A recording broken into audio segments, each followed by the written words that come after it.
بسم اللہ الرحمن الرحیم۔ السلام علیکم ورحمۃ اللہ وبرکاتہ۔ دجال کا فتنہ امت مسلمہ کے لیے سب سے عظیم فتنہ قرار دیا گیا ہے۔ یہ وہ فتنہ ہے جو حضرت آدم علیہ السلام کی تخلیق سے لے کر قیامت کے قائم ہونے تک آنے والے فتنوں میں سب سے زیادہ بڑا فتنہ ہے۔ دجال کے مطابق ہم مسلمانوں کے پاس جو معتبر ترین ذرائع ہیں وہ نبی صلی اللہ علیہ وآلہ وسلم کی احادیث مبارکہ ہے۔ احادیث کی کتابوں میں صحابہ کرام سے دجال کی مخصوص سواری کے مطابق روایت کی گئی ہے، جس کا مجموعہ یہ ہے کہ دجال ایک چمکدار گدھے پر سوار ہو کر نکلے گا، جس کے دونوں کانوں کا درمیانی فاصلہ 40 ہاتھوں کے برابر ہوگا۔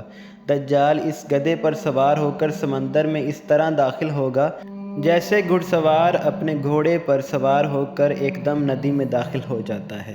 ایک یہ وقت ہوگا جب لوگوں کی ایمانی حالت بہت کمزور ہو چکی ہوگی۔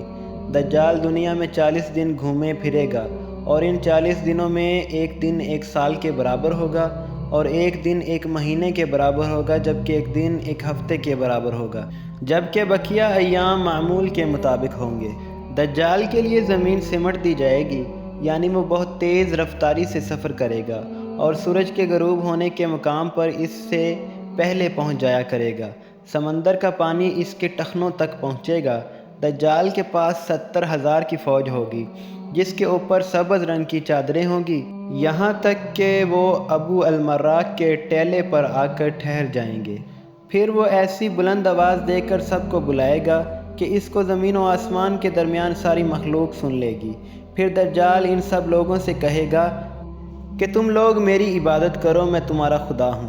اس موقع پر رسول کریم صلی اللہ علیہ وآلہ وسلم نے فرمایا کہ تمہیں پتہ ہو کہ تمہارا رب ایک آنکھ والا نہیں ہو سکتا، بھلا وہ رب جو دوسروں کو آنکھیں دیتا ہے وہ خود کیسے بینائی سے محروم رہ سکتا ہے؟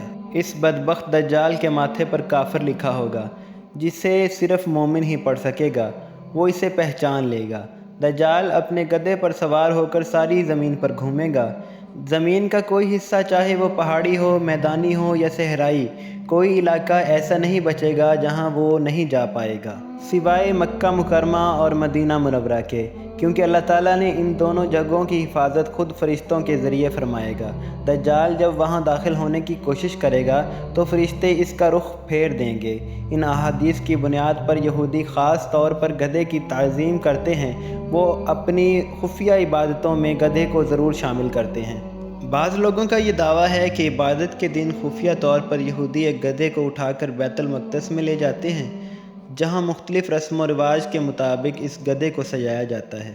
یہ تمام باتیں اس جانب اشارہ کرتی ہیں کہ خروج دجال کا وقت اب زیادہ دور نہیں، بلا شبہ یہ فتنوں کا دور ہے، اور اس وقت انسانیت دجال اور دجال کی قوتوں کے فتنے عظیم کی طرف بڑھ رہی ہیں۔